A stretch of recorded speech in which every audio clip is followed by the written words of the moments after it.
Polar parrot breeding సిరీస్‌లో ఇదైతే part 2. Part 1 చూడకపోతే ఈ కిందనైతే లింక్ పెడతాను చూసేయండి. ఇంకా ఎగ్స్ లే చేసిన 4 డేస్ తర్వాతయితే ఆ పాట్‌లో ఎగ్స్ అన్నీ తీసుకెళ్ళి ఆ వెనకాతలైతే పెట్టేసాయి. ఇంకా నెక్స్ట్ డే ఎగ్స్ hatch అయ్యాయేమో అని చెప్పేసి చూస్తే అక్కడ కూడా ఎగ్స్ అయితే తీసేసాయి. ఇంకా ఎగ్స్ లే చేసి ఈ రోజుకైతే టోటల్ 5 డేస్ అయితే కంప్లీట్ అయిపోయింది. ఇంకా ఆ పాట్‌లో గాని తీసుకువెళ్ళి పెట్టిందేమో అని చెప్పేసి ఆ పాట్‌లో చూసినా ఎగ్స్ అయితే లేవు. ఇంకా అలా చూస్తే అక్వేరియం రైట్ సైడ్ అయితే ఎగ్స్ అయితే హ్యాచ్ అయిపోయినాయి. చూడండి నేను ఇక్కడైతే జూమ్ చేసి చూపిస్తున్నాను. ప్రతి ఎగ్ అయితే హ్యాచ్ అయితే అయిపోయింది.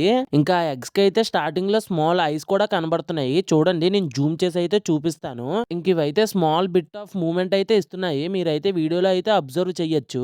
ఇంకా 2 డేస్ తర్వాత చూసినట్లయితే ఇక్కడ ఒక్క బేబీ ఫిష్ కూడా కనబడలేదు. ఇంకా పేరెంట్సే వాటిని అయితే తినేసాయంట.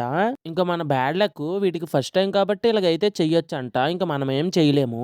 ఇంకా నెక్స్ట్ అయితే నేను బీటా బ్రీడింగ్ అయితే చేద్దాం అనుకుంటున్నాను. మీరేమనుకుంటున్నారో కామెంట్ అయితే చేసేయండి. నెక్స్ట్